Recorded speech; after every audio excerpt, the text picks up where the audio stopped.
baby boom. Oh, that's another one. Yeah. Where it's like, oh, I'm sure it'll happen. And usually after a real bad, we had a bad blizzard that brought everything to a halt. Brady, please go.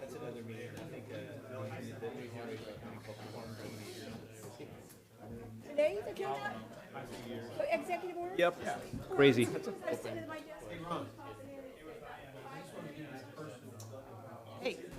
Hey, For what? Kevin.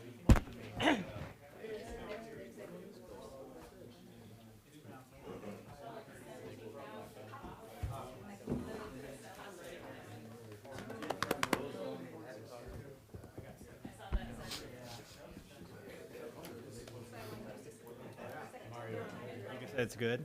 Recording.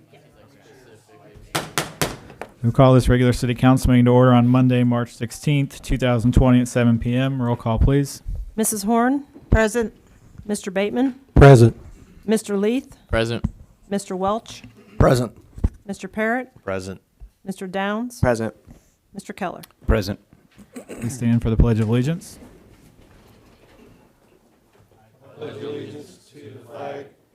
United States of America and to the republic for which it stands, one nation, under God, indivisible, with liberty and justice for all. Is there anyone that would like to speak under public participation? Okay. Moving down to the consent agenda, we have the payment of bills as well as the request from the American Legion Auxiliary to distribute the poppies in the corner of Broadway and McLean Street on Saturday, May 23rd, 2020 from 8 a.m. until 12 p.m. for the purpose of fundraising for veterans programs. So moved. Second. Mr. Welch made the motion. Ms. Horn seconded. Discussion? Roll call, please. Mrs. Horn? Yes. Mr. Bateman? Yes. Mr. Leith? Yes. Mr. Welch? Yes. Mr. Parrott? Yes. Mr. Downs? Yes. Mr. Keller? Yes. Under ordinance and resolution, we have the resolution proclaiming April 1st, 2020 as National Census Day and recognizing the importance of a full and accurate census in the city of Lincoln. Move to approve. Second. Mr. Keller made the motion. Ms. Horn seconded. Discussion? Mr. Keller. Just wanted to give an update with the coronavirus. The Census Bureau has released all kinds of information saying they're still fully committed to the count. The process may take a little bit longer than what they anticipated. They're moving back the final deadline of the complete count of July 31st, possibly to a later date. But again, just to let the public know that it still continues. Mr. Condo? I was just getting ready. Any other discussion? Roll call, please. Mrs. Horn? Yes. Mr. Bateman? Yes. Mr. Leith? Yes. Mr. Welch? Yes. Mr. Parrott? Yes. Mr. Downs? Yes. Mr. Keller? Yes. Ordinance authorizing publication of a proposed 1031 exchange. So moved. Second. Mr. Welch made the motion. Mr. Parrott seconded. Discussion? Roll call, please. Mr. Parrott? Yes. Mr. Downs? Yes. Mr. Keller? Yes. Mrs. Horn? Yes. Mr. Bateman? Yes. Mr. Leith? Yes. Mr. Welch? Yes. Under bids, we have the approval of bid from Ageezy Electric Incorporated for video detection systems at the Union Street and Heitman Drive intersections with Woodlawn Road in an amount not to exceed $69,300.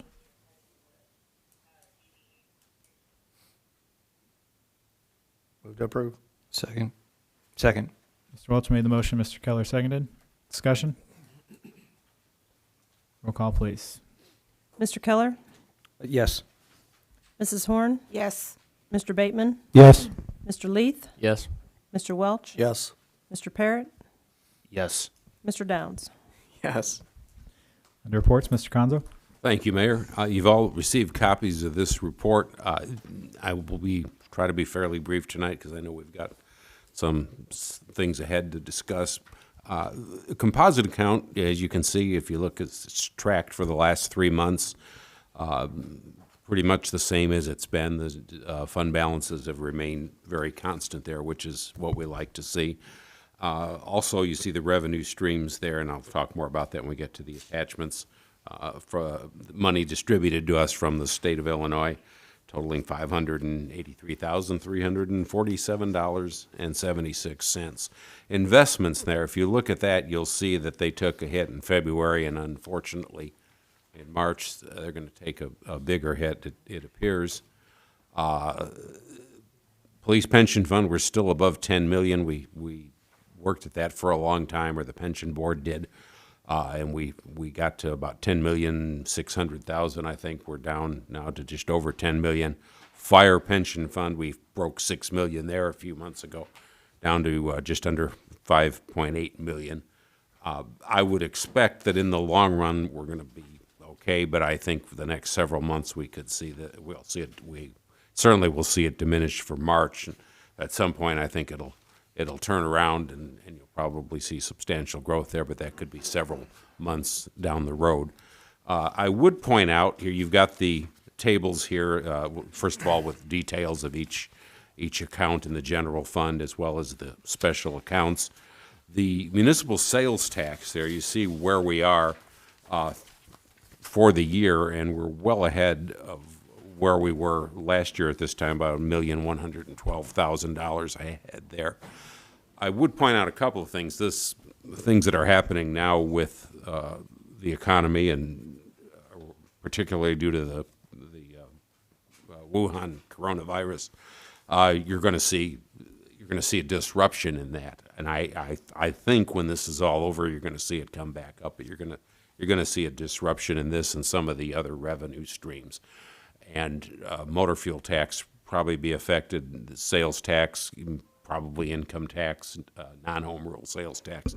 Those are all, you're all going to see at least a temporary dip in that, and nobody knows how long that's going to last.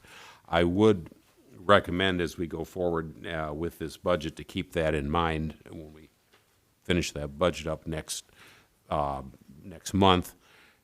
Keep that in mind and not spend money on things that we don't absolutely have to buy. And some things we have to buy, there are some costs that are not subject to, where we don't have any flexibility. But there are things where we might want to buy something that we need, but we don't need it right away. We might want to put off some of those purchases. And the other thing, I can't emphasize this enough, and I'll talk more about it in the weeks ahead, we should do our best not to incur any additional debt other than what we have. And I don't mean to say that we've overborrowed or anything like that, but we don't know what these revenue streams are going to be going forward for the next few months. This could last 4, 5, 6 months, and we could see a considerable disruption in these revenue funds.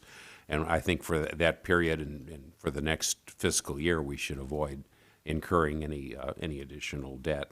I think we're in a good position to pay what we have, pay the debt obligations we have. I don't want anybody to think we're in a situation where we can't do that, because I think we've managed that very well to this point. But I think it is a time to, there's time to do that, and there's a time not to do it. And I think this is a time not to do that, not to go deeper into debt, and not to use the cash reserves that we have, the fund balances that we have, to any extent greater than what we need to do.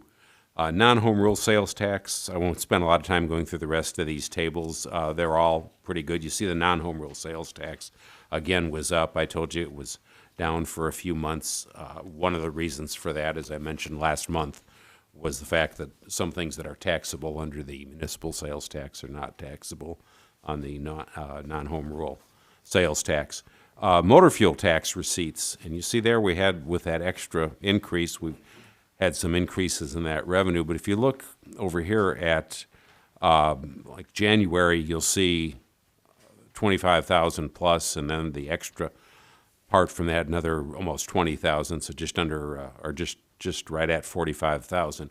A year ago, it would have been 31,000, but that's not necessarily due to people using more gasoline. It's due to the extra tax. Now, though, we've gotten a situation not reflected in this table yet, where the price of gasoline's gone down. So that may be a bright spot in all of this, that we may see more people driving more, especially since they're going to be, a limited number of places they can go. They may just drive drive for the sake of going for a drive, I guess.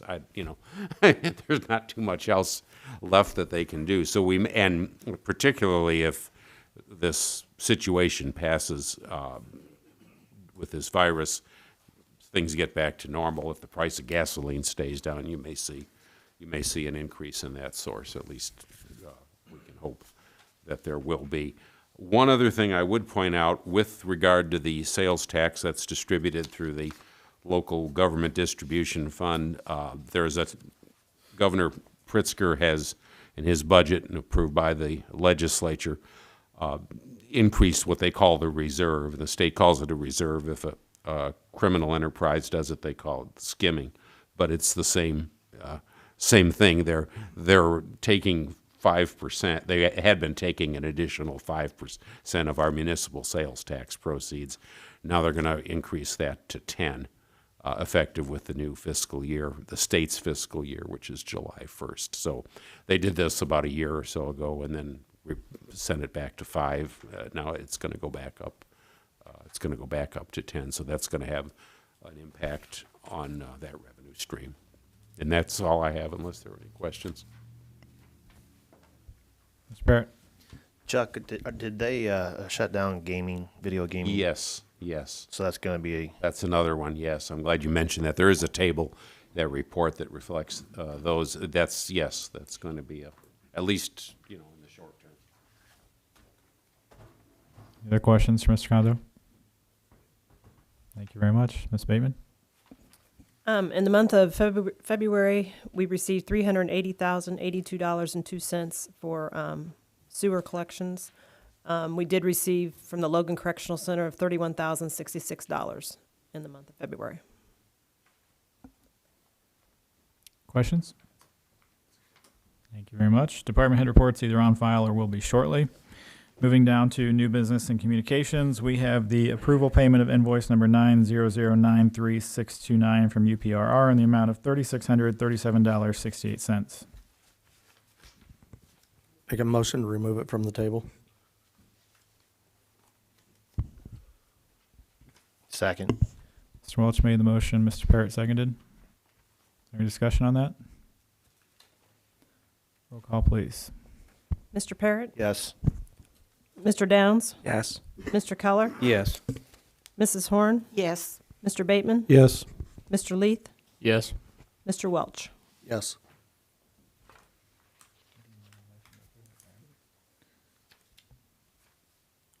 Make a motion to approve.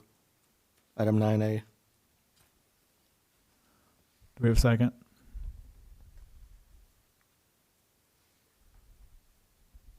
Second. Mr. Welch made the motion. Mr. Parrott seconded. Discussion? Roll call, please. Mr. Parrott? Yes. Mr. Downs? Yes. Mr. Keller? Yes. Mrs. Horn? Yes. Mr. Bateman?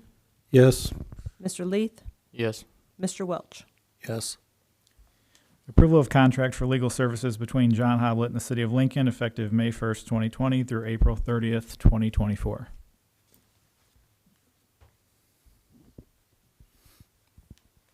Motion to approve.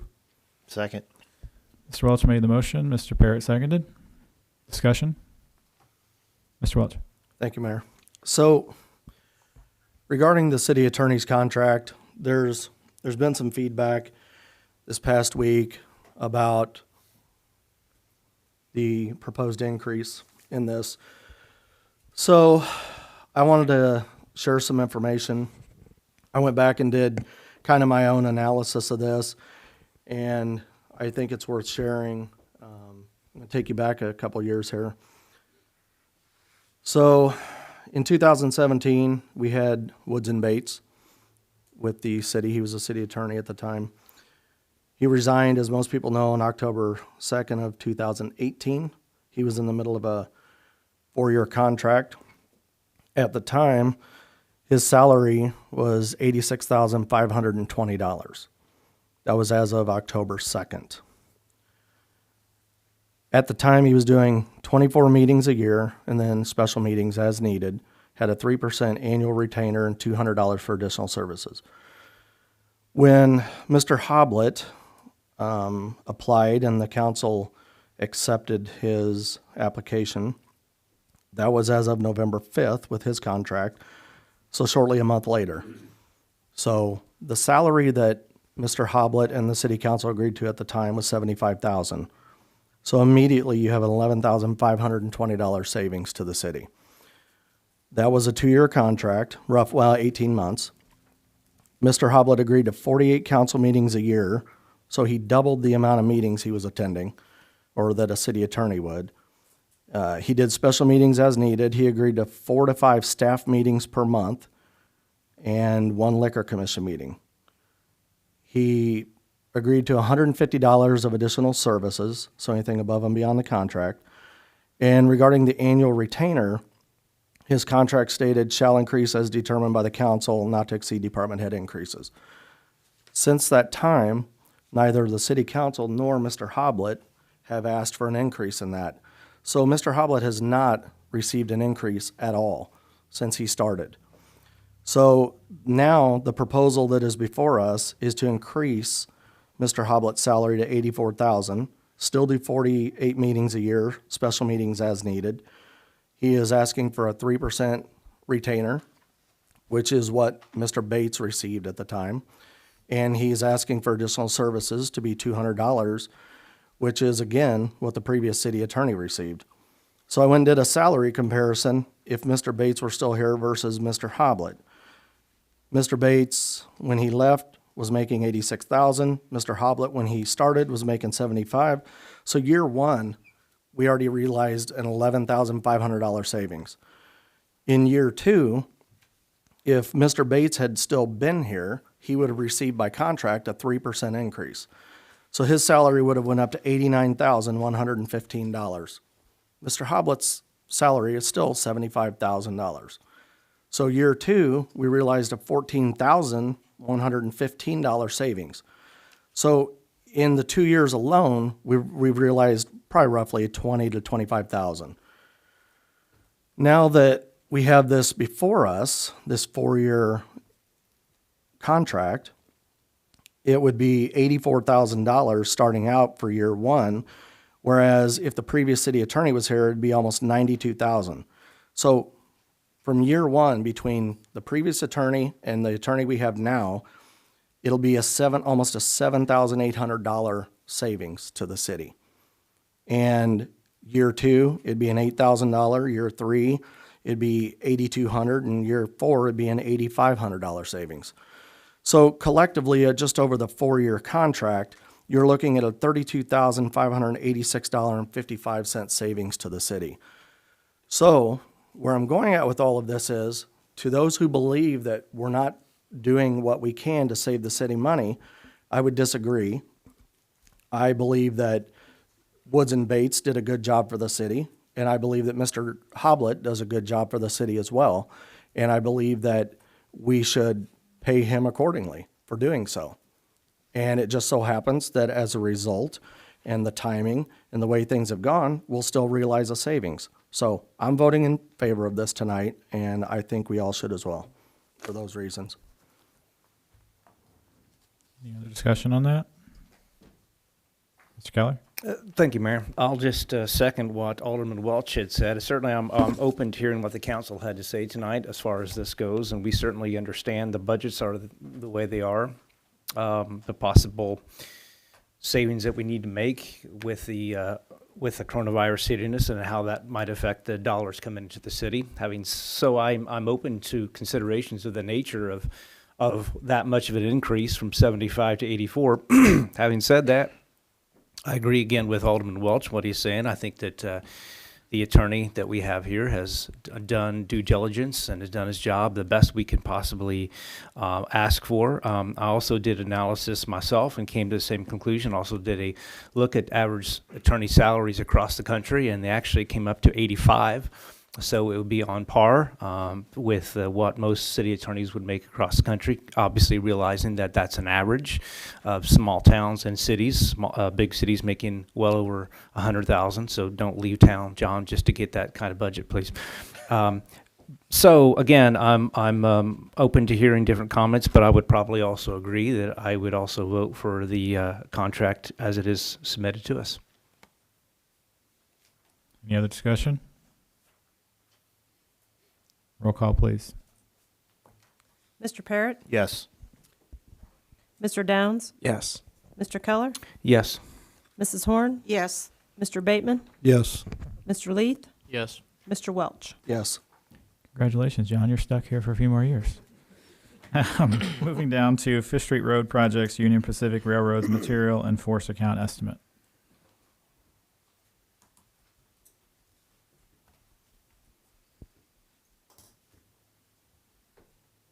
Kevin?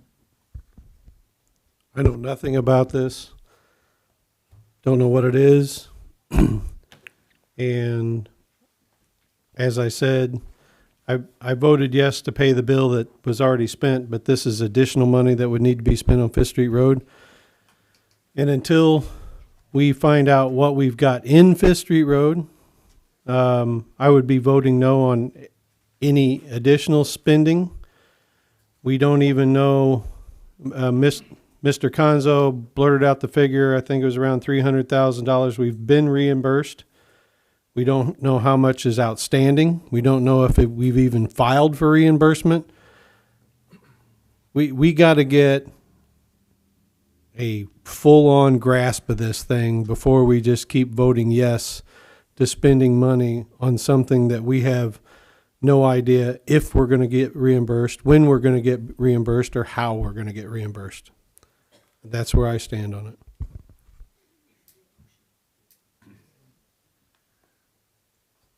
We need a motion and a second to discuss. Yeah. Do we have motion to discuss further? Kevin? Since I discussed without a motion or a second, what I'd like to point out is the dollar amount is not listed there. It's $219,000.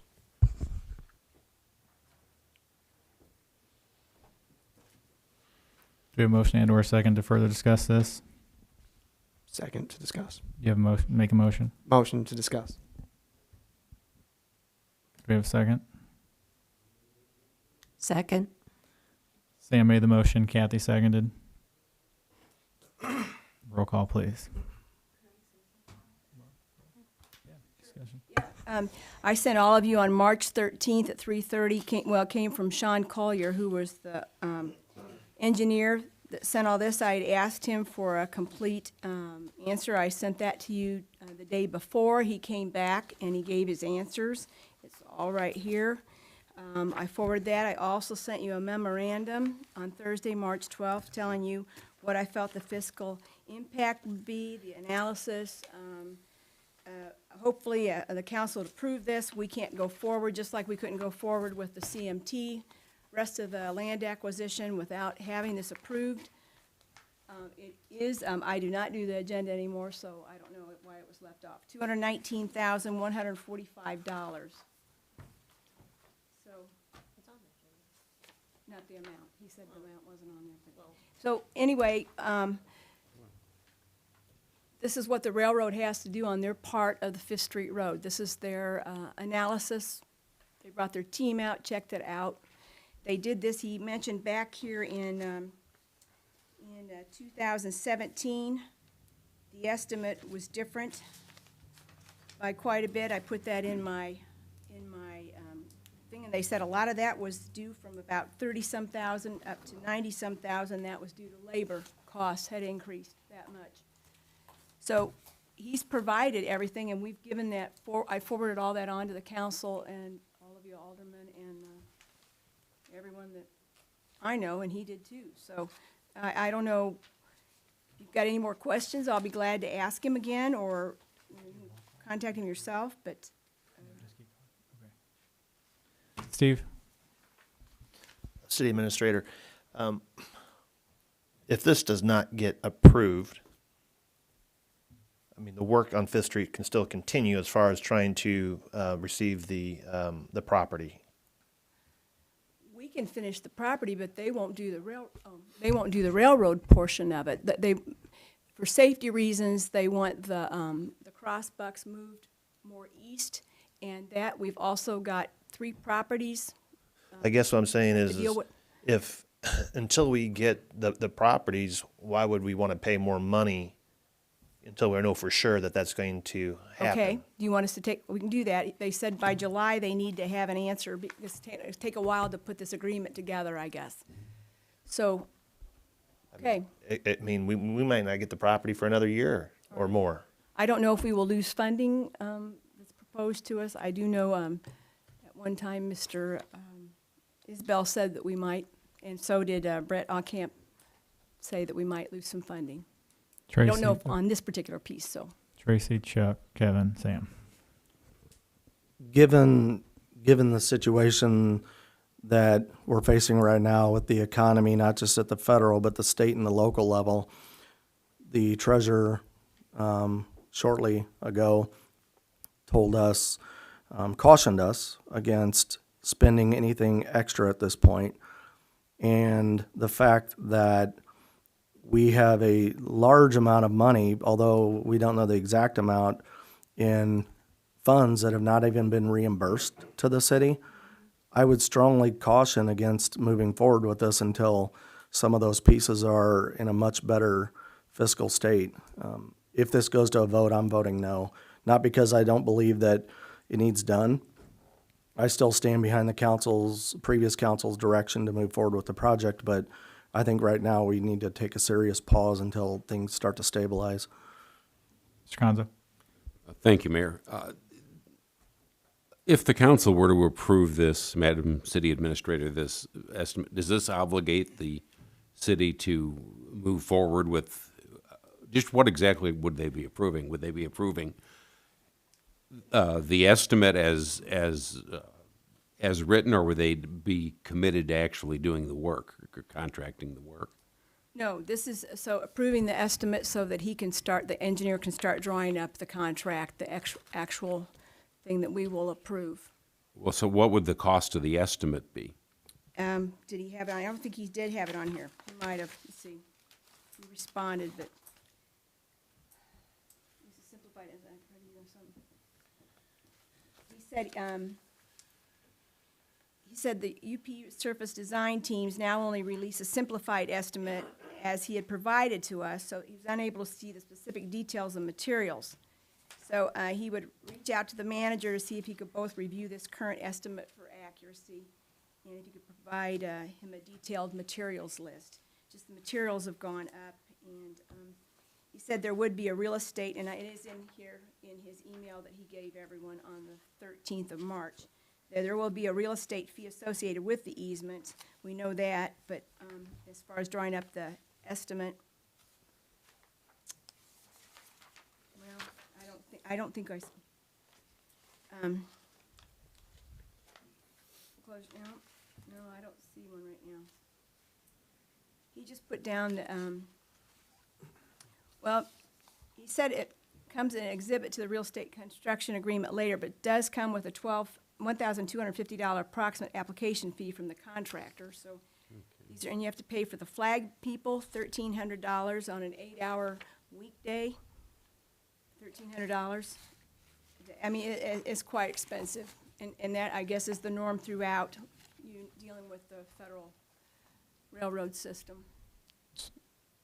So the $219,000 is strictly an engineering fee. It's not the construction, that's an No, engineering fee. this is their estimated cost with the materials, but he's going to double-check the material cost. So if this is what you want to do, is wait till we get approximate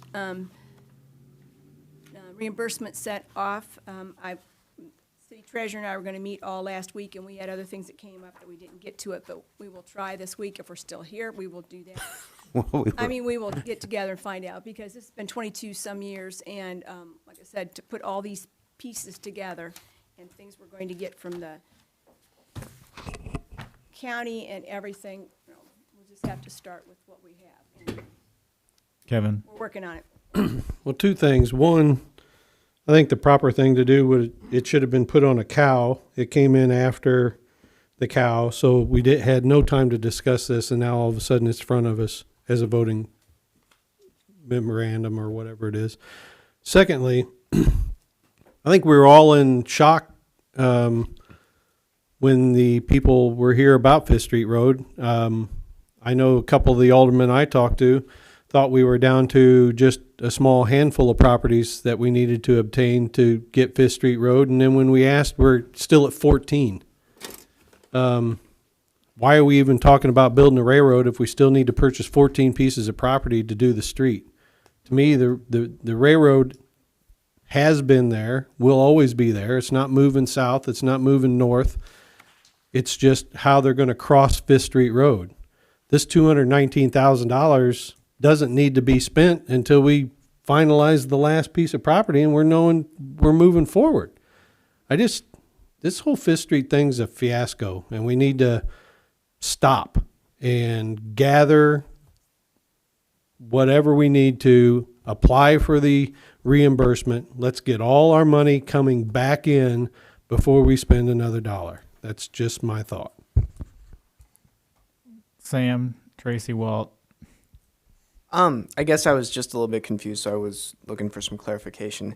If we would have voted on this item number C, would we be voting on the $219,000 or the engineering fee?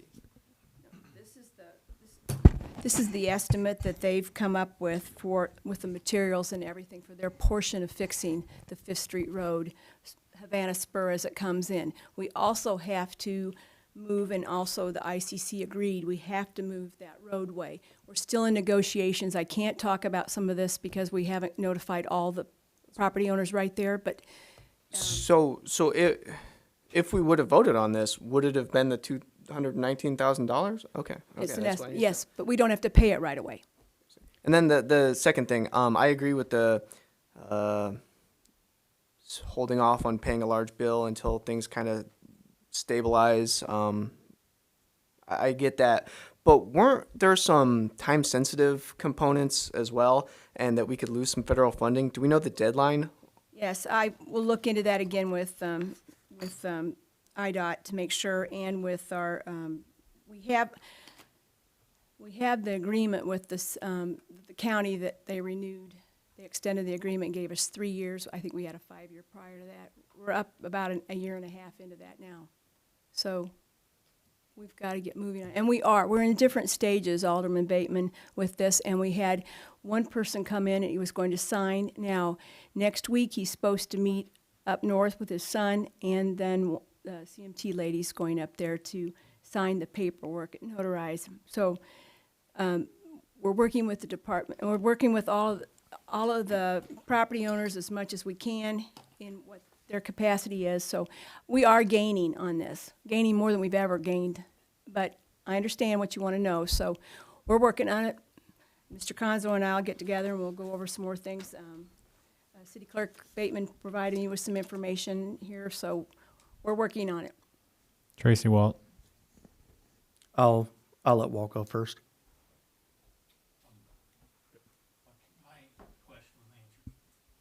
Okay. So I believe, and I have to go back and watch the recording, when Mr. Isbell was here, I believe he said that if we don't get this wrapped up in 5 years, we likely lose the funding. Right. So Correct. some of those sources may have different deadlines, but per Mr. Isbell, that's 5 years. Now, that don't mean we should drag our feet for 5 years. We still need to make progress. But I think I have a very simple question. We have a large amount of money that has not been reimbursed yet to the city for these engineering fees, for the land acquisitions, for this type of work. Where are those funds coming from? The reimbursement funds? No. Oh. If we get a bill today for Fifth Street Road, we have not been reimbursed for some other stuff. Where does that money come from? There isn't any place for it to come from. I mean, And that's my point right there, is that we're trying to push forward on this project and we're exhausting the general fund, right? well, Or MFT also. MFT. Some of it. So we're dipping into other funds that could likely, and again, giving the instability of the economy right now, I don't think it's a wise decision to push forward and keep exhausting our funds that we have available to us, especially knowing video gaming funds are now going to be impacted, motor fuel tax. I mean, I'm of the opinion, because I'm one of those myself that's working from home, Now you got a lot less people traveling to and from work. So that's less money that people are spending on that. So I see less revenue coming in, and we have a large amount not being reimbursed. I just think it's not a wise decision for us to spend any money on this project until things start looking better. Well, Yeah, I think we do have a fund within the MFT for the Fifth Street Road. Yes, we Yeah, do. we do. But keep in mind, the entire motor fuel tax fund right now has $414,000 in it. That's it. So, yes, we can pay it out of the motor fuel tax fund, but how much of that how badly do you want to do this that you're willing to deplete it?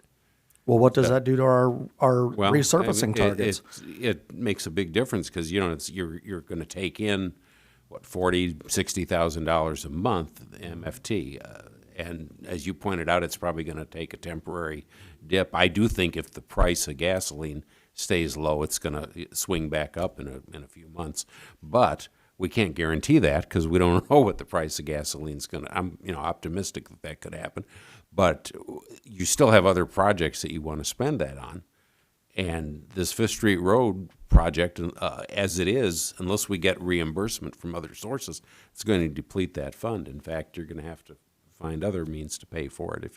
If you have to pay $200,000 for the rail crossing engineering fees, that gives you an idea of how much you're going to have to pay to complete the rest of it. I mean, we have fought very hard over at least my time on this council to get the road projections as far as the budget goes where they're at right now. And $500,000 doesn't really make a dent in all the problems we got with the roads in this community. We hear it all the time, the conditions of our roads. And if this project, which has been going on for 20 years, we don't have all the pieces of land acquired, I don't see the urgency to put us in a really compromised position, especially with our roads. I don't want to see our road budget go backwards. If anything, I'd like to see it go higher. We're never going to get all these roads repaired if we don't. Beth, did you Well, I'll just email him and tell him it's not going to happen right now. Sam? There's a motion, a second. We were talking about getting reimbursed a lot of funds. How much were we talking about getting reimbursed? I know we talked about it a couple weeks ago, but I don't remember the exact amount. That's what we're trying to work on. We've got various things. There was one with the first piece of property they spent $255,000 on. So that one looks like possibly what Mr. Isbell said, what he gave me, doesn't match up to what we have. So we're working on that. We're trying to find where that might have been. So, and there have been two different accounting systems. One started in October 1st of 2017, where that other one left off. And as our city clerk and city treasurer said, just brought over the full amount. It didn't bring over individual. You can't. It's very difficult to find stuff. So, yeah, we're working on it. We are working on it. Conzo?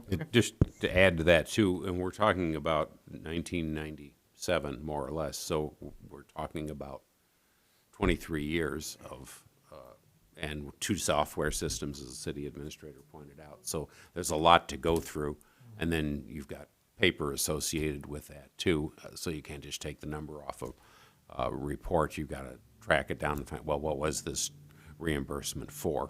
The description in the software may be, 3 or 4 words or 6 words, contrary to what many people think. Electronics doesn't solve everything, and sometimes you have to go and pull the paper documents to be able to find out. And you're talking about several different, 4 different city clerks, 2 different city treasurers, 5 or 6 different mayors. So, this stuff was done over a period of 23 years. It's going to take some time to put all that together, because there's starts and stops all throughout that process. So is it safe to say that we're flying blind with this project? No, we're not. Then how much money is unreimbursed?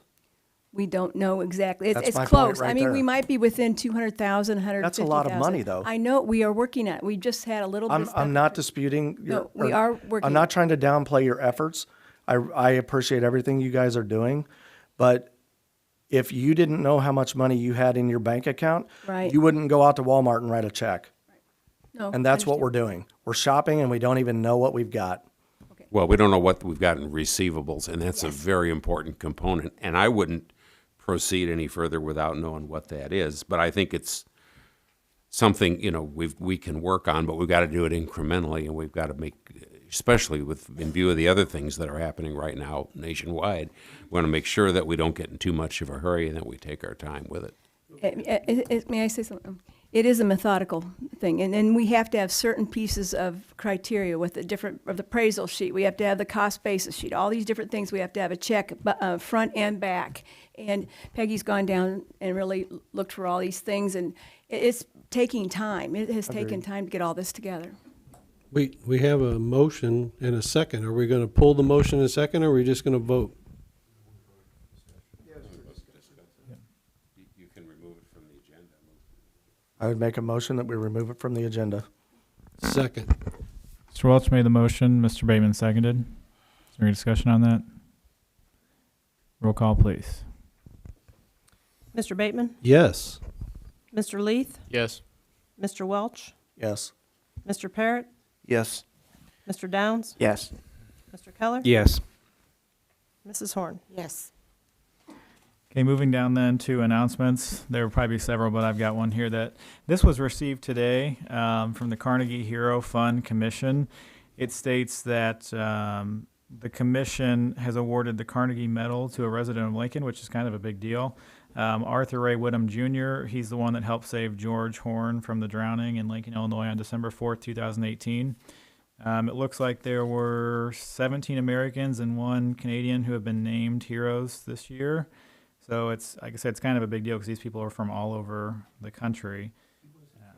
He wasn't from Lincoln, though, was he? He lives in, no, this guy lives in Lincoln. Whittam does. George Horn lives outside of Lincoln, though. I think he lives in Latham, but yeah, Whittam himself, lives here. So they sent a whole lot of information here, so that's really neat, and it's a big deal. So that's... That deserves an applause. Yeah, I'll say that's really neat. Just briefly about the award, it says that the medal is given throughout the U.S. and Canada to those who risk their lives to an extraordinary degree while saving or attempting to save the lives of others. With the first announcement of 2020 recipients, a total of 10,153 Carnegie medals have been awarded since the Pittsburgh-based fund's inception in 1904. So again, there's only, looks like 18 that won this year, and then 3 that are deceased. So there's 21 total. So again, that's kind of a neat accomplishment, and I'll send you guys all copies of this. So, we have a lot of announcements. I asked Andrew to put something out, so I'll let him start. Yeah, thank you, Mayor. We would like to remind the residents of Lincoln that, yes, there is a toilet paper shortage, but toilet paper and human waste is all that we want going down to the city sewers. If you try to use any means of mitigating your lack of toilet paper, it can become costly for yourself and the city. So we'd like for you to only use toilet paper. I have had several people reach out to me asking that question, so again, I asked him to put something out there about that. There are a lot of announcements, so I'm not sure where. I mean, obviously, you guys have probably seen the announcements made statewide, nationwide recommendations, all of that. For those that don't know, City Hall is technically locked now during the day. Sewer payments can be made in the drop box. They can call. Peggy and her staff can make arrangements to get birth and death certificates, liquor associated things as well.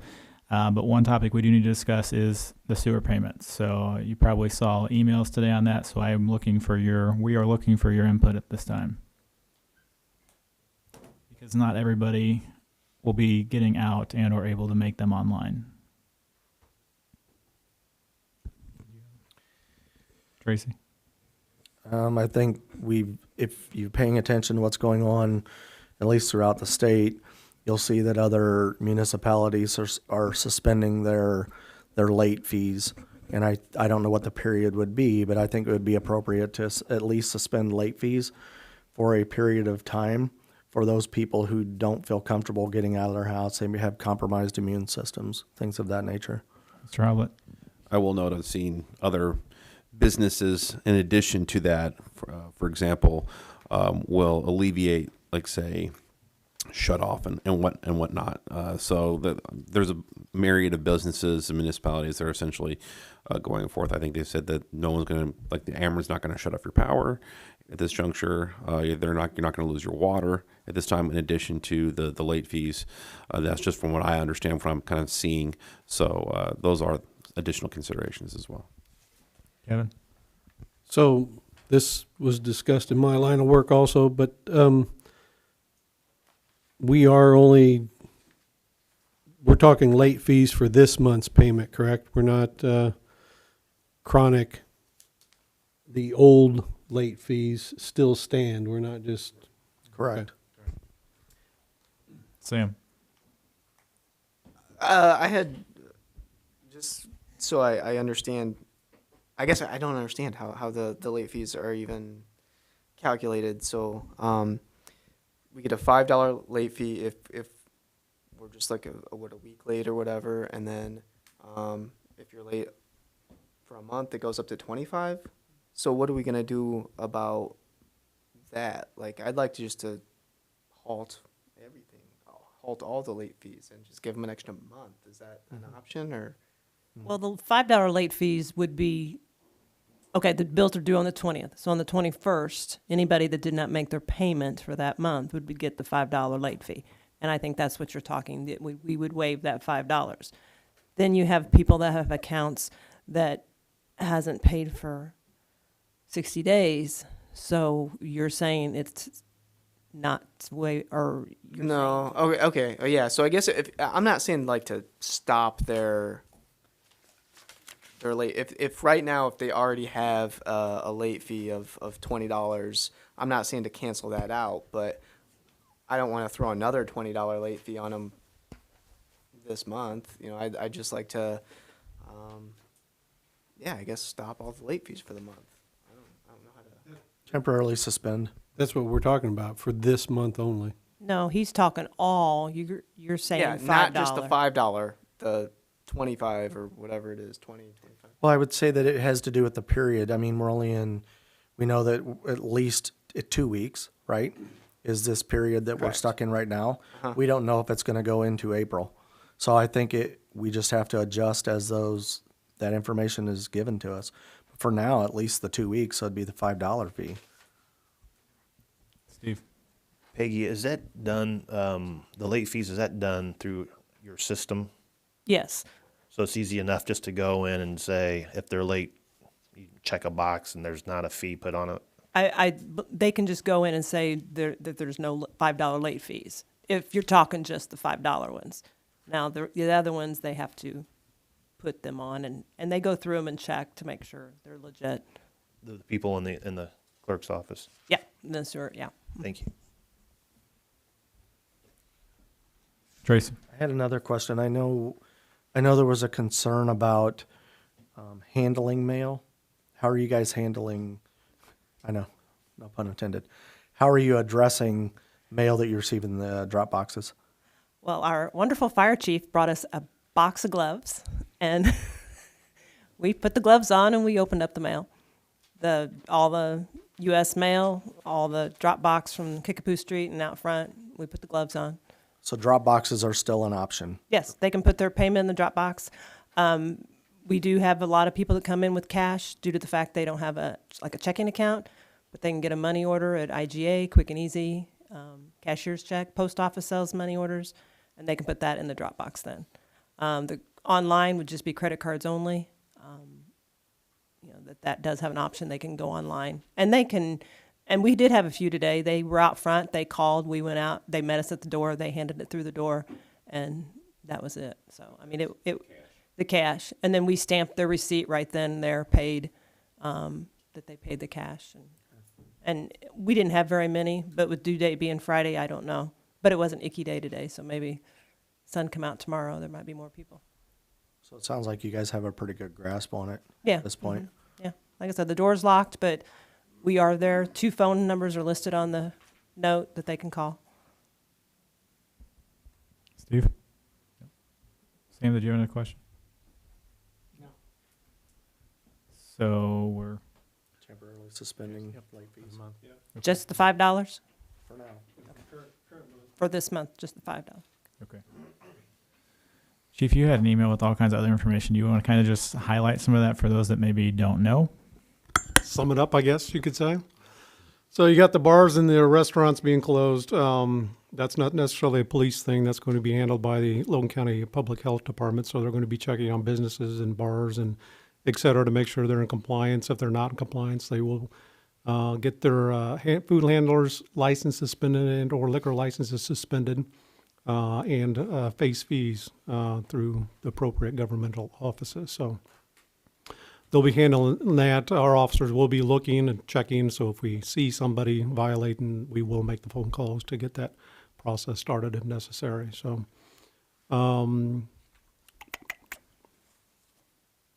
we've already talked about the city hall. Most of the city offices are still taking people's reports. We prefer that you phone it in if you've got a misdemeanor, theft, stuff like that. Phone it in. We got a sergeant there sitting at the office taking those phone reports, handling that if necessary. If you need to come up, you can still come up to the lobby, but you'll be met with the glass in the drawer if necessary instead of public contact. The officers are taking proactive steps to be out in the public, to be visible, because I know it sends a sense of security and safety to the public. So we've asked them to make sure they stay out and about. What else did I? Inmate visiting is still happening it's not happening. They've suspended inmate visiting, but you can do the video visitation online through inmates. The court processes have kind of misdemeanors and all those lower crimes have been suspended. They're going to push those back. I believe jury trials have been pushed back until after at least April 10th at this point. Marriages can still happen, I believe, but it's only a limited amount of people that can go to the courthouse. Order protections, if you still need order protection, you can still file for that at the courthouse. Courthouse is opening. They are going to skeleton crews. What else did I forget? That covers most of it. John, Steve, Ron. I was going to branch onto another subject area, but if Mr. Parrott has a question for the police chief, then I will. Just a quick question. So will the courthouse be open tomorrow for the results of the election? The election is tomorrow. I believe that office is staying open all day for the election in and of itself and all the results. So they're still going to have their staff there to taking care of that. So, yes. Okay, Ron, Kevin, and then John. This just relates to other offices being closed. This is from Don Cavey at the Logan County Health Department. He wanted me to announce that beginning tomorrow, all walk-in services at the health department are postponed until further notice.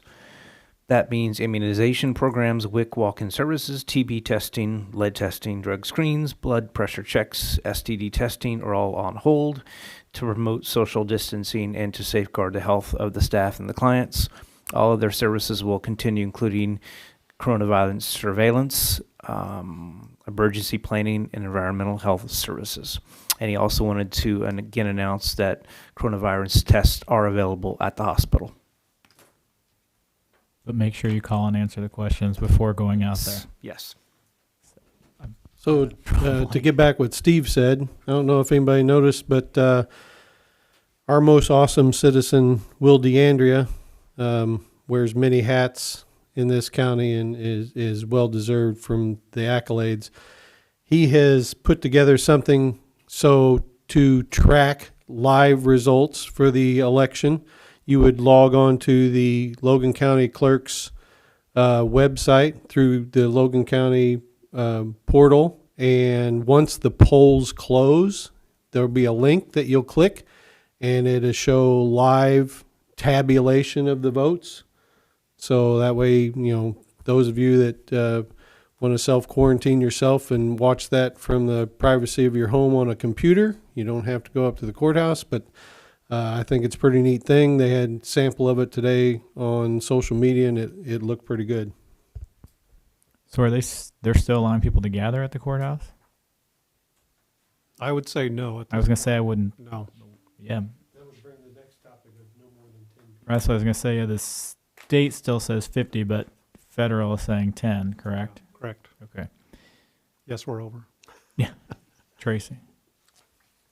A topic that was presented to me last night I told the individual that I would present it to the council.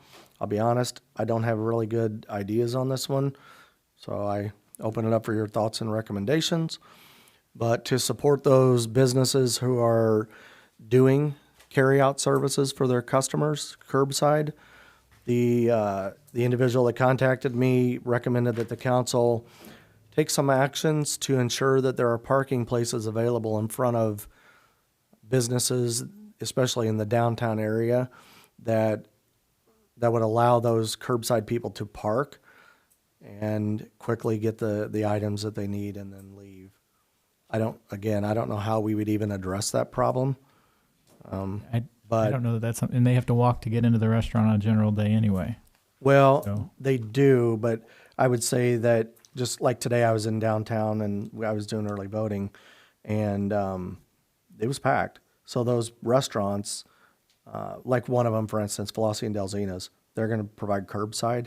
That's a busy corner, and the people that are going to do curbside, I don't even know how that they would identify the individuals as they pull up, other than if they had designated places that they knew people would be, and they could call and bring it out. I think it's going to really be trial and error, but I don't know how you're going to designate spots at any. The only thing I thought of was temporary signs, but who makes those up? Who enforces them? I don't know. Steve? So curbside means you have to stay in your car. Can the individuals park their vehicles, go up to the outside of the establishment for the connection, for the transaction handover? They can go to the doorway, but they cannot go inside the building, so. There you go. They can park anywhere they want. Then they can just meet them at the door. And We'll have to order ahead of time, right? yeah, you have to call in. Because I think a lot of restaurants are misunderstanding and think people can still walk in and wait inside, and that's not No interior foot traffic. right. So, Thank you. is there anything else before we go to John? Kevin? I think he's got a different topic, so are you? Well, there was an email passed out today that we postpone next week's meeting for the 24th and have it on the 31st. It's a 5-week month. That would basically fall in line with the no gathering. I don't think it would throw a wrench in the works. I don't know how anybody else feels about that, but we would not meet next week and then have a cow on the 31st on the off week that we were supposed to have. One of the last emails I saw today, you probably saw, I think I forwarded it to everybody. They said it's obviously up to each municipality, but that they encourage them to consider canceling or postponing for the time being. So, yeah, is that what you were? Right. So, I mean, I think that would be a good idea because, a lot of the deadline is till the 30th anyway, and so then it would put it after that date. So, is everyone okay with that? And if things aren't good, we would have till Friday the 27th to cancel that 31st meeting if things are spiraling down.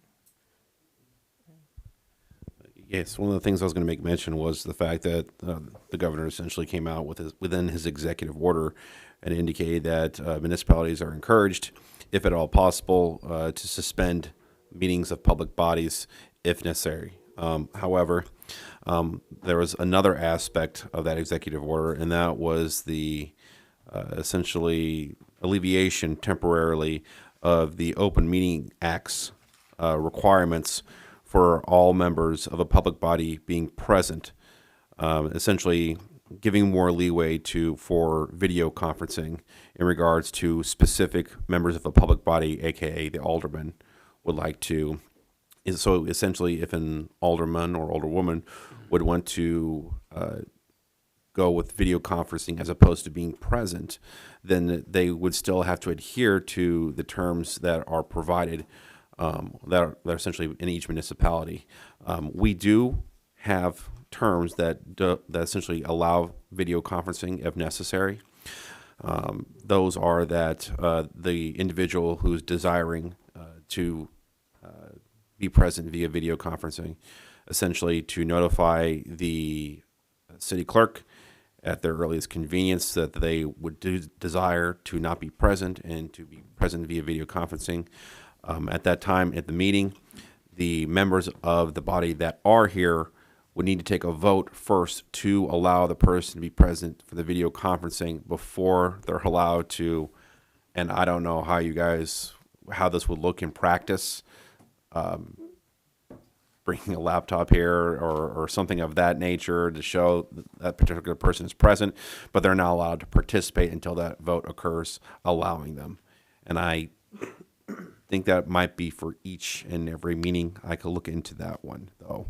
I just know thus far that's what it indicates in our ordinances, which are defined in 1-6-4, attendance by means other than physical presence. And that's in our city code.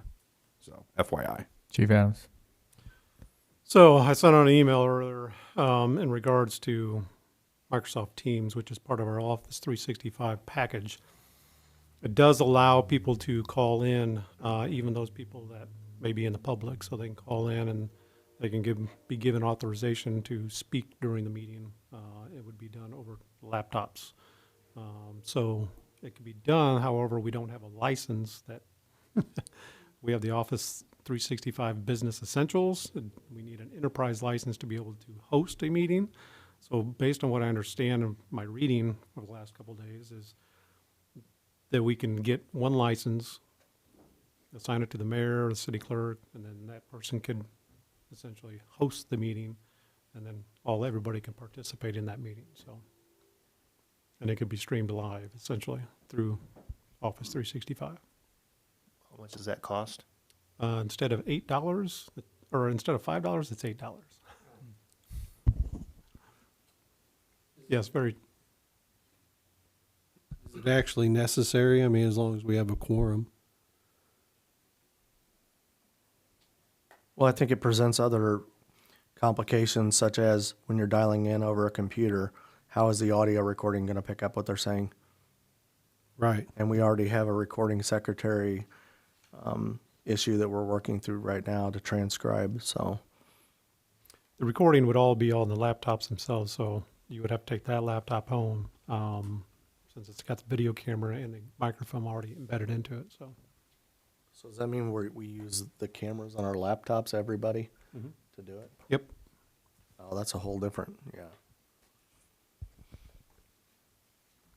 Just wait the 14 days. Okay, Cross so, that bridge when we come to it. Yeah. so in short, next meeting will be the 31st. Yeah, Mayor, Yes. question. So if we do that and we resume with a cow on the 31st, then I'm assuming that means we need to go in and rework the meeting schedule? Yeah, So we'll just have to provide an update? yeah, I'll on change that. the meeting schedule tomorrow and on the website. Oh, okay. Well, that was another thing. I actually meant to reach out to the chief today and I didn't. So we do need to update those because they still have the 2019 holiday schedule and the agenda schedule. Oh, I thought you were talking about the actual meeting. Well, I'm talking about on the website, when you go to the agenda page, at the top, there's links for the dates of our meetings as well as the city holidays, and they're reflecting last year's. Okay, I'll look. All right, we can change that. Yeah, that's simple. We've done that before. It's no big deal. Okay. Any further announcements? Do we have a motion to adjourn? So move. Second. Mr. Keller made the motion. Mr. Welch seconded. All in favor? Aye. All opposed? Meeting is adjourned at 8:02 p.m. Thank you.